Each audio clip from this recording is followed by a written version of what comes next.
Okay, alright. Update po tayo sa Kimpogo na for today, guys. Ito na naman tayo, guys, ha?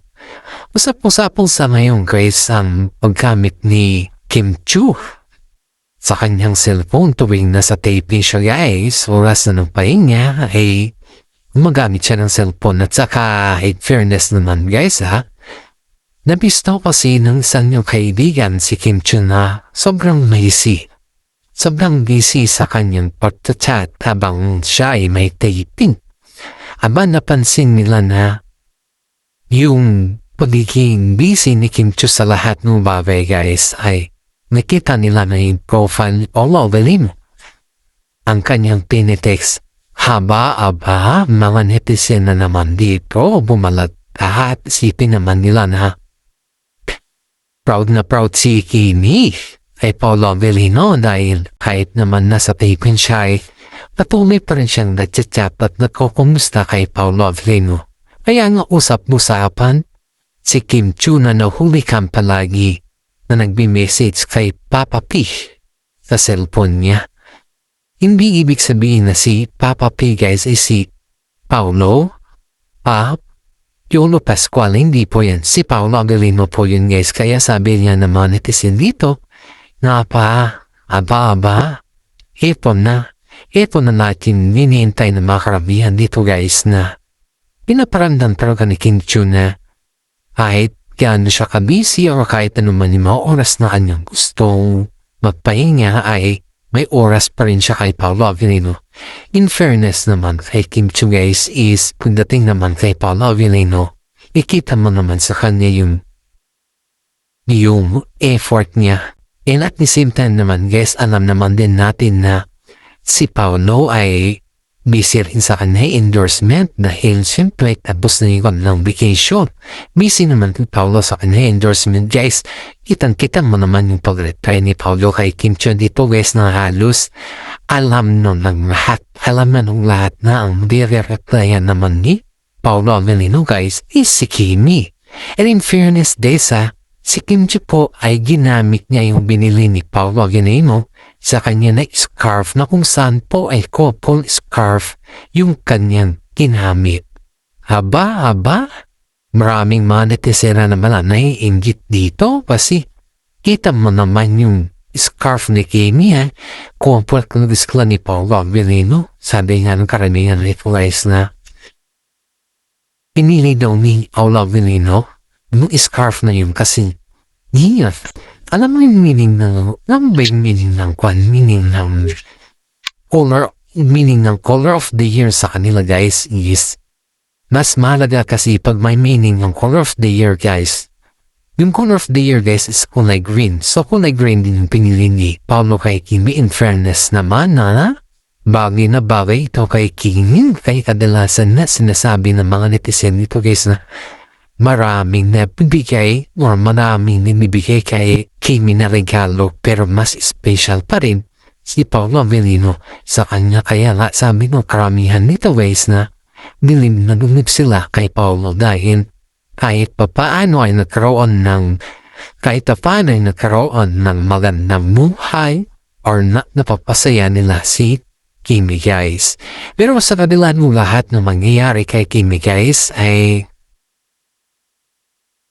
ngumingiti pa rin siya dahil alam niya naman na sa kabila ng lahat ng ito na pagsumpok na kanyang naranasan ay always think positive siya, guys. Hindi siya yung tao na nagbibigay kahit na problema siya ay nagmumukmuk na lang siya. Hindi siya ganun, guys. Inisip talaga ni Kimi, guys, yung kanyang position or yung kanyang buhay or yung kanyang kaligayahan kasi nga siyempre, ikaw yung may problema tapos na magmukmuk ka lang dyan na parang ewan, nasisira na din yung mood mo. Hindi naman ganun si Kimi, guys. Talagang gusto niya talaga yung happy lang. Pero yung problema, nandyan talaga. Hindi mo yan maiiwasan kasi everyday naman, every seconds, may mga problema at mga dumadaan sa'yo. Hindi mo maiiwasan kahit anong gawin mo. Pero in fairness naman kay Kimi is, kayang-kayang na naman dalhin mo kanyang problema, guys, kasi tingnan mo, sa lahat ng problema na dinaramdam ni Kimi, guys, nakita naman natin yung suporta ni Paolo Avellino sa kanya. Ngayon guys, ito, may mga bagong update na naman tayo sa kanila. Bago tayo mag-umpisa sa another updates natin guys, ay gusto ko lamang po i-shout out yung ating mga senior citizen dyan na palaging nanonood sa atin. Maraming salamat dahil sa po kayong masukid nating fans. Paki-like and share na din po yung ating YouTube channel kasi isang malaking tulong na po yan para sa akin at sa ating lahat. Eto na guys, sa usapan ngayon yung about sa Sing-Sing ni Kim Chiu na kung saan nakikita naman nila na bigay ni Paolo Avellino yun guys. Kasi, you know guys, ay yung Sing-Sing ni Kim Chiu guys is yun pa yung Sing-Sing ng engagement ay ng wedding ring ng nanay ni Paolo Avellino. Pinamana ito kay Kim Chiu kasi alam naman nila na si Kim Chiu ay karapat dapat dito.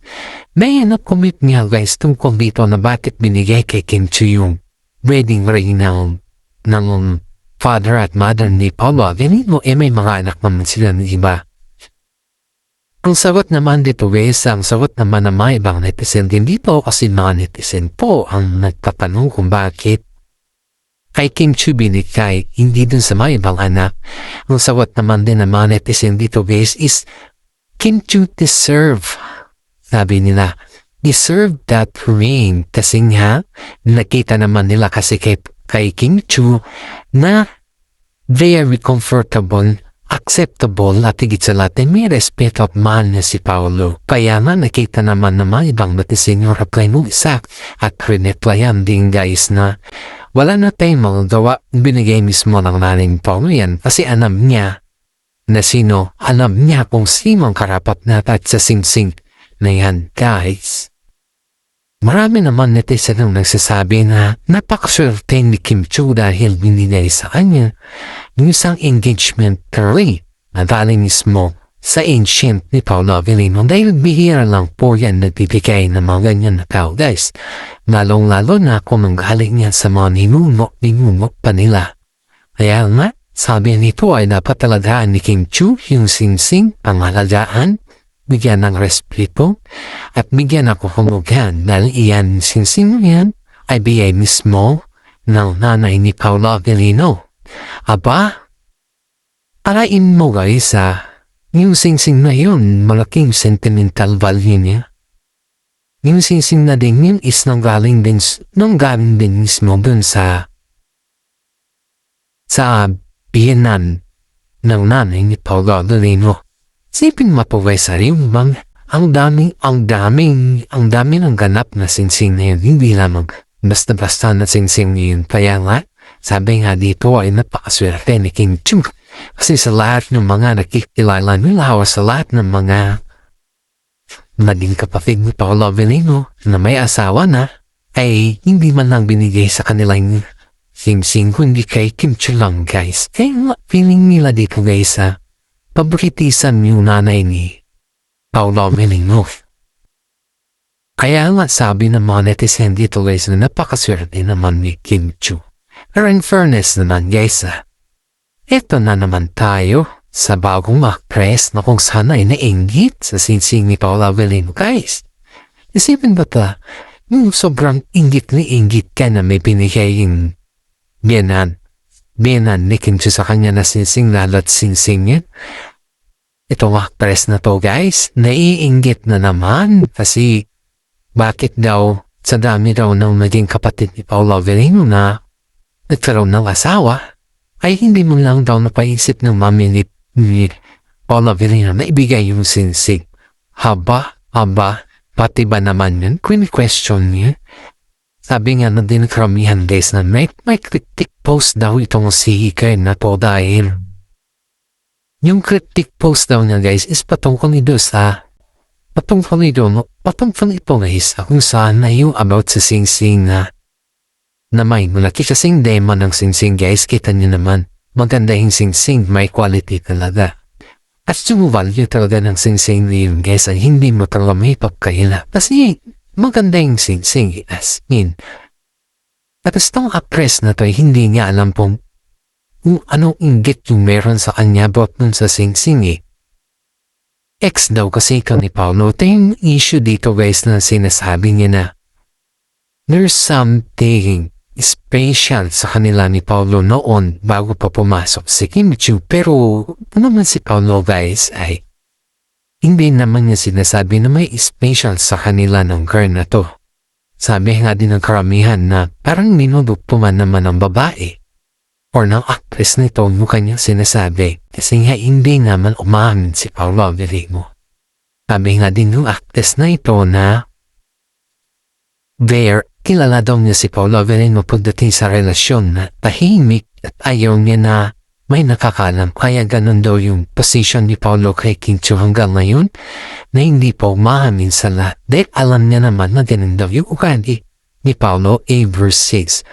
Aba, itong actress na po ay gumagawa ng kanyang mga sariling kwento para lang sirain si Paulo Avelino sa public o sa kasama niya sa showbiz kasi alam naman niya na hindi papatulan ni Paulo yung kanyang mga sinasabi.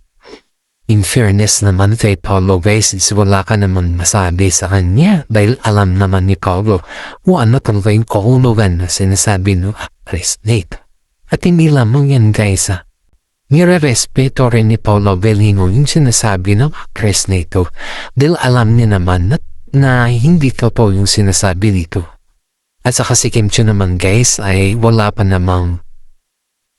siyang nasasabi or wala pa siyang message or mga statement about dito kasi sabi niya kapag gusto mo siraan isang tao, go ahead. Depende na yan sa mga tao na nakakarinig o naririnig ka o nababasa yung mga comment mo. Depende na yan sa kanila kung maniwala sila or hindi na sa kanila na hindi sa importante. Ayaw kong magsalita about sa kanya kasi mismo si Paulo Avelino ay hindi naman inaami. Yan po yung message ni Kim Chiu sa kanya mga comment din dahil nagbabatuhan sila ng mga comment guys na kung saan ay ang dami nakakabasa. Pero itong sa press na po may blind items tayo dito. Hindi nakasama ni Paulo Avelino po sa lahat ng kanilang mga shoots, mga movie wala.